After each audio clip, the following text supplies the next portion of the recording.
آپ دیکھ رہے ہیں انفارمر ٹی وی۔ آج ہم سنانے جا رہے ہیں پاکستان کے قلعہ دراوڑ کی صدیوں پرانی تاریخ۔ پاکستان کے نوادرات، فنون لطیفہ اور بیش قیمت ثقافتی ورثے میں چولستان کی تہذیب و تمدن، آثار قدیمہ اور کھنڈرات ایک اہم مقام کے حامل ہے۔ زمانہ قدیم میں چولستان کی آب و ہوا اب سے بالکل مختلف تھی۔ چولستان میں کبھی دریائے ہاکڑا ٹھاٹھے مارا کرتا تھا، جو اب خشک کھدی ہوئی پگڈنڈی کی شکل میں موجود ہے۔ اس کے دونوں اطراف کچی پکی اینٹوں کے تقریباً 40 کلو کے کھنڈرات ہیں۔ کہا جاتا ہے کہ دریائے ہاکڑا ہندوستان کے دریائے گھاگھرا کی ایک شاخ ہے۔ اس وجہ سے ویدک آرائیوں کے نزدیک یہ دریا سرسوتی ندی کی طرح مقدس ہے۔ غالباً 1000 قبل از مسیح میں دریائے ہاکڑا کا پانی گنگا اور جمنا میں شامل ہو کر اپنے پیچھے خشک زمین چھوڑ گیا۔ البتہ دریائے گھاگھرا جنوب مغرب کی طرف بہتا رہا اور بیکانیر، جیسلمیر کی ریاستوں کے ساتھ ساتھ سرائے تھر کے مغربی حصوں سے بہتا ہوا رن آف کچھ کے سمندر میں جا گرا۔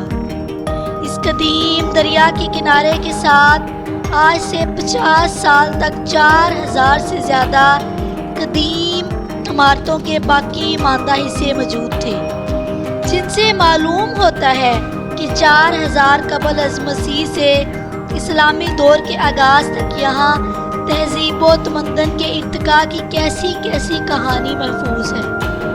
دریائے ہاکڑا کے خشک راستے کے ساتھ ساتھ قلعوں کی قطار اس کہانی کا حصہ معلوم ہوتی ہے۔ غالباً مسلمانوں نے اپنے دور حکومت میں ارد گرد خون خوار ہمسایوں سے حفاظت کے خیال سے دفاعی لائن قائم کی۔ صوبہ پنجاب کے جنوب مشرقی علاقے میں بہاولپور کا انتظامی ڈویژن ہے۔ یہ بہاولپور، بہاول نگر اور رحیم یار خان 3 اضلاع پر مشتمل ہے، جس کا کل رقبہ 25,617 مربع کلومیٹر ہے۔ کم و بیش نصف رقبہ صحرا پر مشتمل ہے، جسے چولستان کہتے ہیں۔ لیکن یہ علاقہ چولستان سے زیادہ روہی کے نام سے مشہور ہے۔ اس علاقے کو مٹھن شریف کے روحانی صوفی شاعر خواجہ غلام فرید نے اپنے کلام کے ذریعے لافانی بنا دیا ہے۔ اس علاقے میں خانہ بدوش قبیلے رہتے ہیں، جن کی تمام تر دولت ان کی بکریاں، اونٹ اور بیڑے ہوتی ہیں۔ یہاں پانی نایاب اور بارش کبھی کبھار ہوتی ہے۔ اس بارش کے پانی کو چھوٹے چھوٹے گڑھوں میں جمع کر لیا جاتا ہے، جنہیں ٹوبہ کہا جاتا ہے۔ یہاں کی آب و ہوا میں رہنا نہایت مشکل ہے، لیکن یہ بڑی حیرانی کی بات ہے کہ مشکل مسکن ہونے کے باوجود یہاں کے لوگ اپنے ماحول سے بہت پیار کرتے ہیں۔ اس صحرا کی تہذیب بہت پرانی ہے اور اس کی اپنی ایک رومان بری ثقافت ہے، جس میں بہادروں کے رزمیہ گیت بڑی ہی اہمیت رکھتے ہیں۔ چولستان میں پائی جانے والی تاریخ اور طرز تعمیر کے آثار پاکستان کی نایاب آرٹ اور ثقافت میں سنہرے باب کی حیثیت رکھتے ہیں۔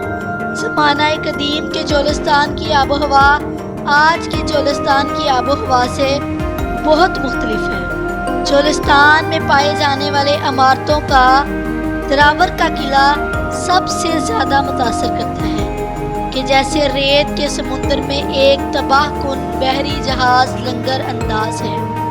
18ویں صدی بعد از مسیح کے اوائل میں فوجی طرز تعمیر کا بنایا گیا یہ قلعہ اب بھی بڑی اچھی حالت میں محفوظ ہے۔ قلعہ دراوڑ کے متعلق خیال کیا جاتا ہے کہ اس کی بنیادیں اسلام سے قبل بنائے جانے والے قلعے کی بنیادوں پر رکھی گئی ہے۔ بعض روایات کے مطابق اسے باٹی یا بھاٹیا نے تعمیر کیا تھا، جس کا نام ڈیرہ سنگھ تھا۔ اسے دیور اول بھی کہا جاتا ہے۔ اس قلعے کا نام حقیقت اس کے نام پر دیور اول رکھا گیا، لیکن بعد ازاں اسے دراوڑ کہا جانے لگا۔ قلعہ دراوڑ کی اولین تاریخ کیا ہے، اس کے متعلق ہمیں زیادہ معلومات نہیں ہے، البتہ ہمیں یہ ضرور معلوم ہے کہ کیسے بہاولپور کے نواب محمد اول خان نے 1733 بعد از مسیح میں دوبارہ تعمیر کروایا تھا۔ 6 سال بعد نادر شاہ نے نواب کے خطاب سے نوازا اور سندھ کا وسیع و عریض علاقہ انہیں عطا کیا، جس میں موجود شکارپور، لاڑکانہ، سیوستان اور چاہا پیار کے علاقے شامل تھے۔ دراوڑ کا علاقہ ان تمام علاقوں کے علاوہ عطا کیا گیا تھا۔ دوسرے نواب محمد بہاول خان کے دور میں راول رائے سنگھ نے 1747 بعد از مسیح میں اس پر دوبارہ قبضہ کر لیا۔ کم و بیش تیسرے نواب مبارک خان کے دور میں اسے رضاکارانہ طور پر اس شرط پر واپس کر دیا گیا کہ اس قلعہ کی آمدنی کا نصف ادا کیا جائے گا۔